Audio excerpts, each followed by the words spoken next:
The committee room was buzzing with the usual tense energy that surrounded high-stakes political hearings. Members shuffled papers, aides whispered hurried notes, and cameras hovered, waiting to capture any spark of drama that might ignite. Representative Jasmine Crockett sat poised, her expression calm but alert, prepared to engage in the heated exchange that seemed inevitable. Across the long mahogany table, Senator Tim Scott appeared restless.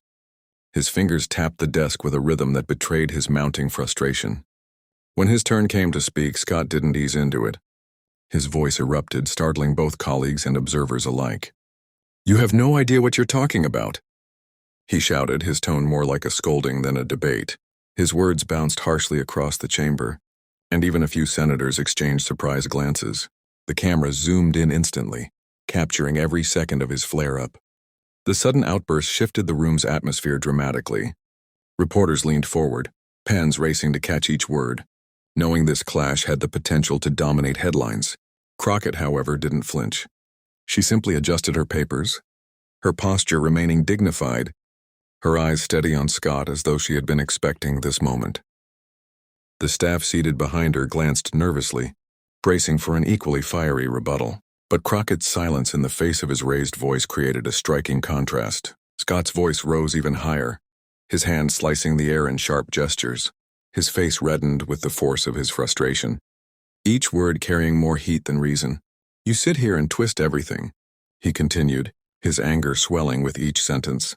The room seemed to shrink around his voice, its sheer volume pressing down on everyone listening.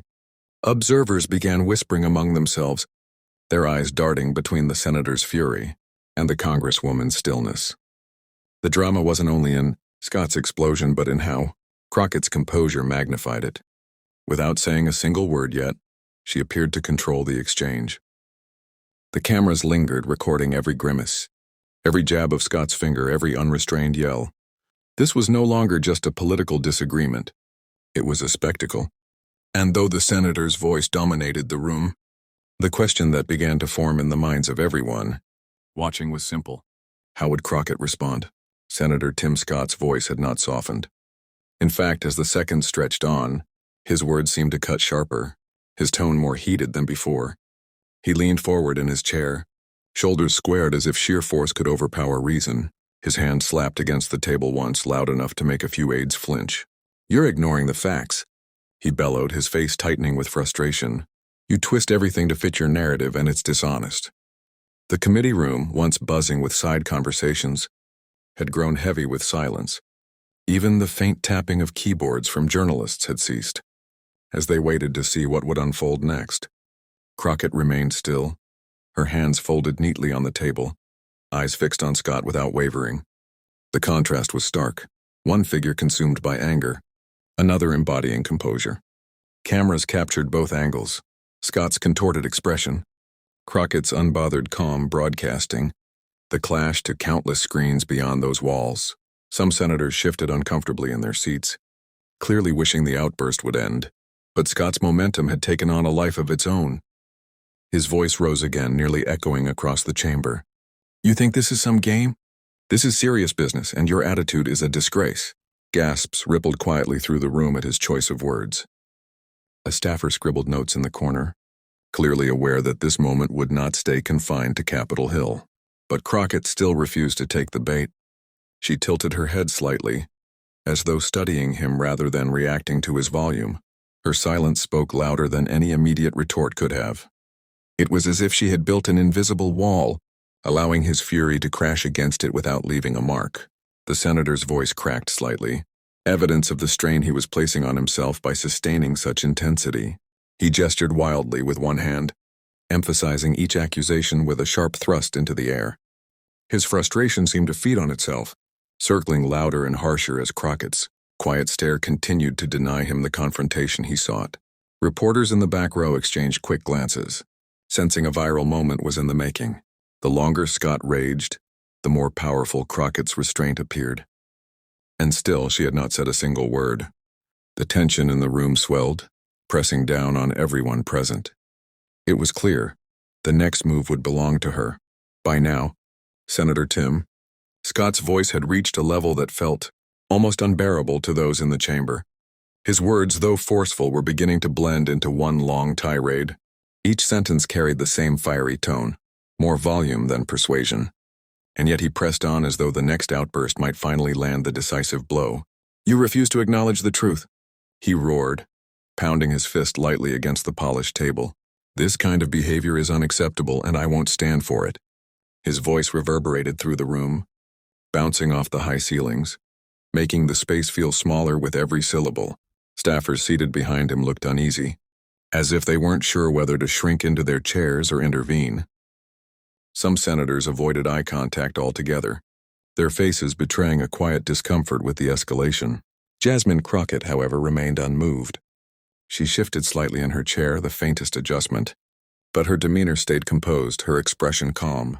The stillness she maintained seemed almost deliberate, an unspoken refusal to match his energy. The contrast had grown almost cinematic, one figure thrashing with words and gestures, the other a portrait of control. The cameras drank it in, capturing the rawness of his anger against the serenity of her silence. For those watching beyond the walls of the committee, the split-screen images would tell the entire story without context. A senator screaming, a congresswoman waiting. Scott's gestures grew wider, his face flushed a deeper red. "This is exactly what's wrong here," he shouted, his words nearly cracking with intensity. "You want to sit there and act like you're above accountability. But you are not." A quiet stir moved through the reporters as pens scratched across notepads again. The moment had tipped beyond ordinary debate. It was spectacle, pure and simple. Everyone in the chamber could feel it.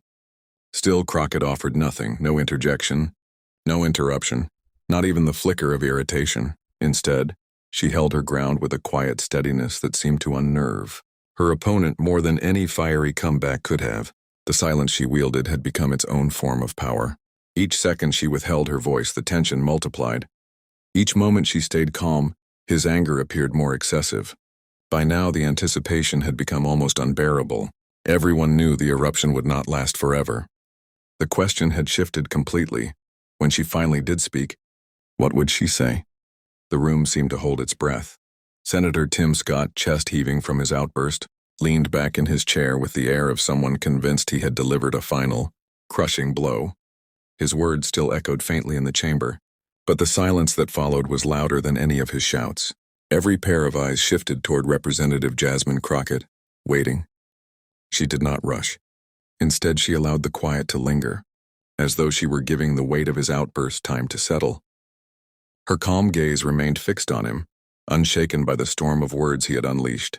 Then, with a measured breath, she leaned toward her microphone. "Are you finished?" she asked softly. The words, delivered with disarming calm, sliced through the tension like glass breaking in the quiet. The simplicity of her tone made the contrast even more striking. A few muffled chuckles could be heard in the back rows, though quickly stifled. Scott stiffened, his lips parting as if to fire back. But something about her unruffled delivery stalled him. Crockett, maintaining her composure, continued before he could regain momentum. "I don't raise my voice when I have facts on my side," she said firmly, her tone steady but not sharp. "And I don't need to shout to be heard." The chamber fell utterly still. Reporters' pens flew across notepads and the cameras zoomed in, capturing the subtle strength in her expression. What had just happened wasn't only a response, it was a turning point. Crockett straightened in her chair, her eyes never leaving his. "If we're here to solve problems, then I suggest we focus on solutions instead of theatrics." Her voice carried effortlessly across the room, calm yet commanding. Unlike his, it did not need volume to make its mark. The effect was immediate. Her words felt like a steady hand restoring order to a space that had teetered on chaos. A ripple of murmurs moved through the audience. On social media, clips of the exchange were already being cut. Captions drafted. Her calmness shut him down instantly. Within minutes, the video would begin its viral climb. Scott shifted uneasily in his seat, his earlier dominance shrinking under the weight of her composure. The narrative had flipped. His shouting would be remembered, but her restraint, her poised, cutting response would define the moment. In the end, Crockett hadn't just answered him. She had shown the power of calm in the face of fury.